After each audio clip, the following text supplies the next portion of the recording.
Pétur Már. Það verður Benni. Ég held að eftir að vera Pétur. Hann búinn að liðið í Garðabænum búið að vaxa síðastliðin ár og tek undir dyggri stjórn hans og ég held að það eigi eftir að skila sér núna í besta þjálfaranum. Ég held að Benni verði valinn besti þjálfarinn. Það væri þá einhver sem að gerði betur heldur en spár gera ráð fyrir.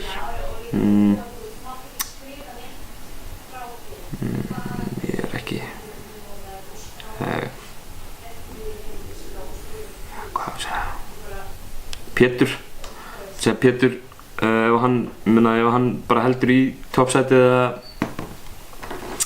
eða fer langt þá fær hann besti þjálfarinn, búinn að vinna kannski svona að í smá tíma núna líka. Margrét hjá Breiðablik, ég trúi henni líka. Já, svona þessi tög kannski. Það náttúrulega mjög oft sem bara Íslandsmeistari eða deildarmeistaraliðið fær þann bikar. Það náttúrulega nokkrir nýju þjálfarar í deildinni. Þannig að ég meina Jón Guðmunds í Keflavík, Ólöf með Haukana og Magga kom inn með Breiðablik, þannig að það er erfitt að segja fyrirfram, eins og ég sagði, maður veit einhvern veginn ekkert hvernig þetta verður. Þetta snýst rosalega mikið svona útlendingagildi held ég í vetur. Þannig að Snæfell er með nýjan þjálfara, svona nýjan gamlan, búinn að vera aðstöðuþjálfari, þannig að ég verð eiginlega bara að segja pass, þetta er voðalega erfitt að svara þessari spurningu. Já.